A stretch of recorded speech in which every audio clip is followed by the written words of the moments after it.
Je vais vous parler d'un voyage pas comme les autres. On est en 1492. L'amiral Christophe Colomb et son équipage partent à la conquête des Indes. Ce voyage n'aurait pas pu prendre forme sans l'usage des différents navires, la Pinta, la Nina et la Santa Maria.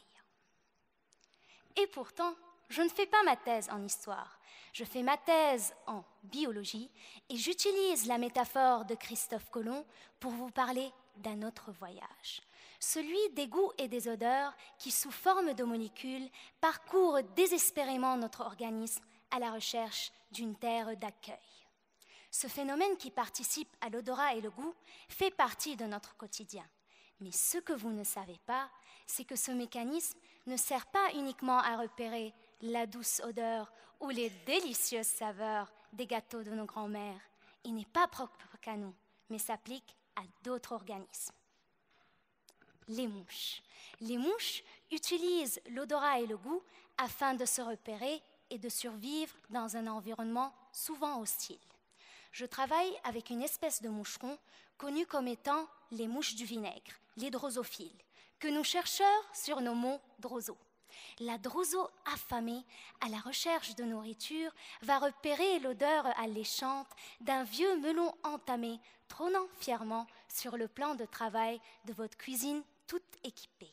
Ce subtil mélange se dégageant du melon issu de la fermentation rentre par les antennes, par la trompe et même par les pattes et les ailes de la droso et atteint son cerveau. Tel Christophe Colomb naviguant sur l'océan, les odeurs doivent tout d'abord traverser un liquide, la lymphe.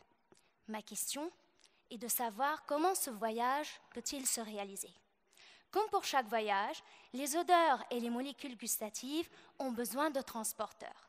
Chez la droso, des protéines nommées OBP présentes dans la lymphe seraient responsables de ce transport. Plusieurs familles d'OBP sont présentes chez la droso et les chercheurs soupçonnent que chaque type d'OBP n'embarque que quelques odeurs ou quelques molécules gustatives.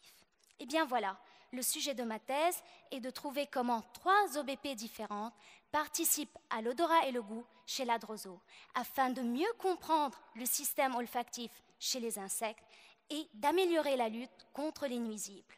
Pour cela, chez mes drosos, je supprime un navire, une OBP, j'expose mes drosos à une odeur et j'observe leur comportement afin de savoir si cette OBP participe au voyage ou non.